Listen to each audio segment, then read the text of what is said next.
Last week, one of the most heated discussions in international relations was the escalating Russian-Ukrainian conflict following Russia's massing troops in Crimea and toward the eastern Ukraine border.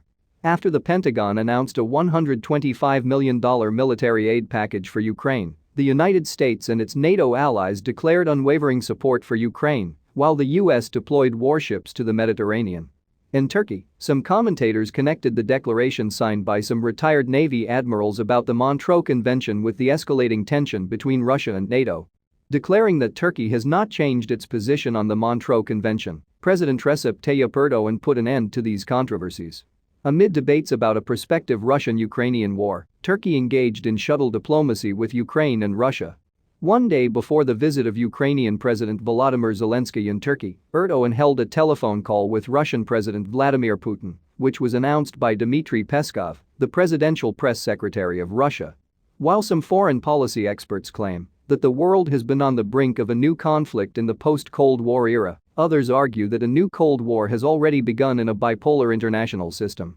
However, the recent developments in international relations prove not only that international conflicts are multidimensional and multilateral but also that the present international system has become multipolar.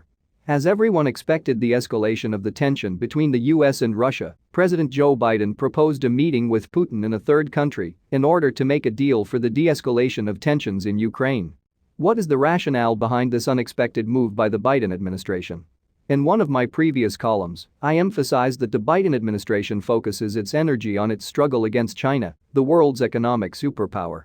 In fact, Biden's call for negotiations with Russia came after China's military drill in Taiwan with a fleet of nuclear-headed aircraft. Is it possible that the US will leave Ukraine to its own fate?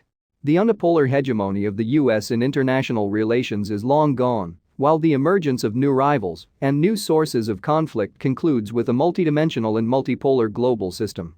It is true that the Biden administration aims at strengthening both the European Union and NATO against Russia. However, as China also appears to be a long-term rival to the US, the Biden administration now seeks to settle its problems with Russia through diplomatic channels.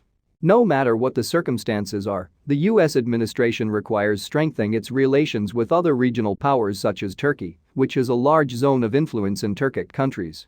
For its struggle against Russia as a military superpower and China as an economic superpower, Turkey is an indispensable ally for the US.